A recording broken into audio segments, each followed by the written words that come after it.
Hello YouTube, this is Navlix67, finally with the review that you probably actually do want to see. It is Charbroil.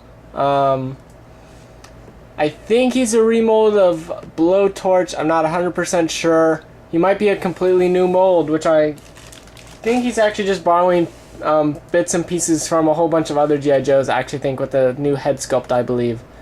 He looks really cool in package. Obviously I haven't opened him yet, he's still here. Let's see, we got Kamakura, the Arctic Assault Snake Eyes, Duke, Night Adder, the Red Fang Ninja Nano Viper.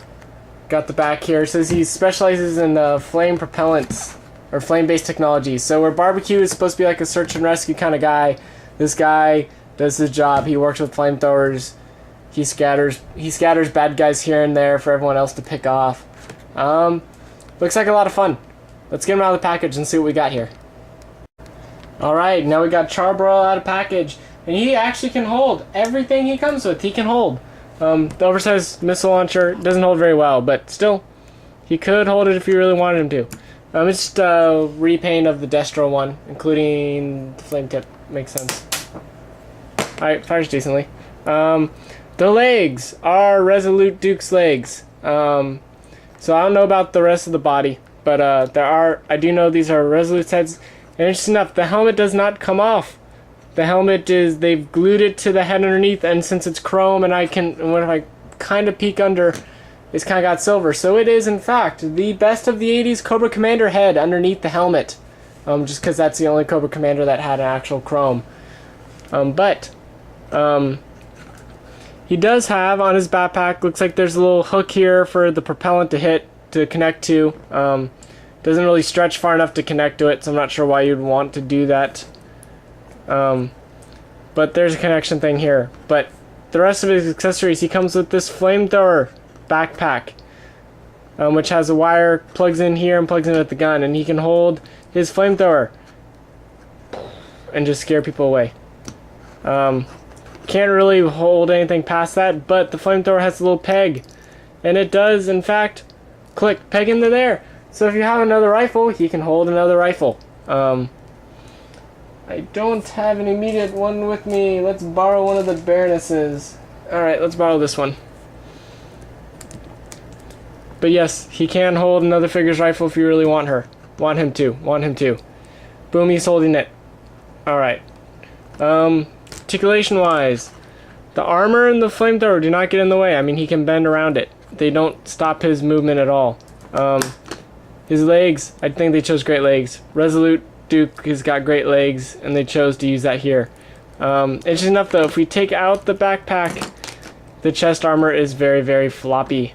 So it makes you at least want to always have at least the backpack, if not the flamethrower with wire attached. Always have the backpack attached. It does take a little bit of effort to first get through the backpack and then plug it into his back. That way that chest armor stays. He's got the head joints really tight, which I prefer. I don't like the loose heads. As I said, he does not have a separate face under there. It is just his regular head, or it's just a chrome. It's a full helmet, so we'll never see what Charbroil looks.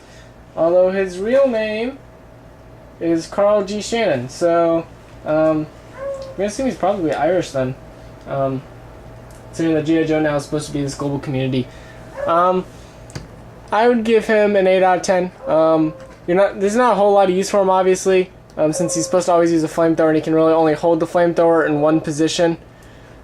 And the fact that this chest armor is so floppy without the backpack being put in was a real letdown. I was hoping that maybe the armor might be full armor, but no, it's just this little back piece in front. The only reason why it stays on is because the head is on and it stops it from popping off.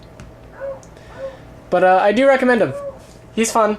I think he looks cool. He's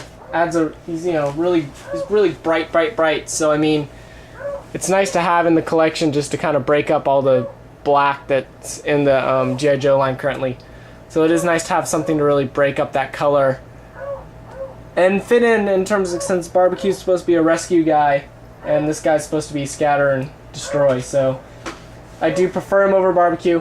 I'm still not sure if I want to do a barbecue review. I'm not even sure if I really want to pick up that figure or not. But I recommend them. Go pick them up when you see them. And this is Nav67, and I'm signing out.